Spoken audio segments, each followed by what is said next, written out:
Hello friends, welcome to cook with Abisma. இன்னைக்கு நாம பன்னீர் வச்சு ஜப்பான் பன்னீர் எப்படி செய்யலான்னு பார்ப்போம். இது க்ரீமியாக இருக்கும், நான் சப்பாத்திக்கு அருமையாக இருக்கும். ஃபஸ்ட்டு நாம் 20 முந்திரியை மிக்சி ஜாரில் போட்டு பவுடர் பண்ணி எடுத்து வச்சுக்கலாம். கார்ன்ஃப்ளவர் 2 டேபிள் ஸ்பூன் பவுலில் ஆட் பண்ணிக்கலாம். கூடவே அரை ஸ்பூன் பெப்பர், சால்ட் ஆட் பண்ணிக்கலாம். நல்லா மிக்ஸ் பண்ணிக்கலாம். கட் பண்ண 200 கிராம் பன்னீரை ஒன்று ஒன்றா இது போல் கார்ன்ஃப்ளவரில் கோட் ஆகிற மாதிரி எல்லா பன்னீரையும் கோட் பண்ணி எடுத்து வச்சுக்கலாம்.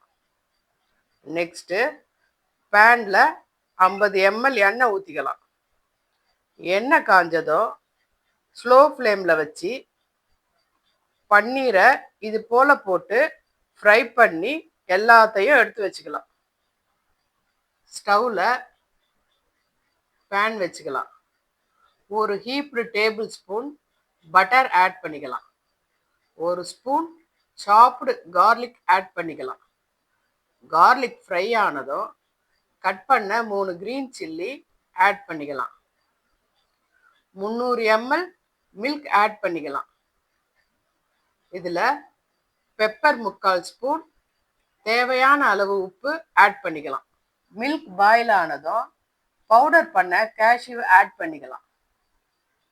திக் கன்சிஸ்டன்சி வந்ததும் அரை ஸ்பூன் சுகர், 1 ஸ்பூன் கஸ்தூரி மேத்தி ஆட் பண்ணிக்கலாம். நாம் ஃப்ரை பண்ண பன்னீர் ஆட் பண்ணிக்கலாம். உங்களுக்கு கிரேவியாக வேணும்னா மில்க் ஆட் பண்ணிக்கோங்க.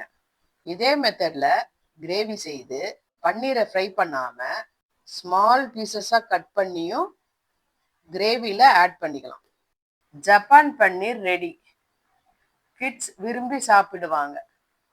இந்த மெத்தடில் செய்து சாப்பிட்டு ஃபேமிலியோட என்ஜாய் பண்ணுங்க ஃப்ரெண்ட்ஸ்.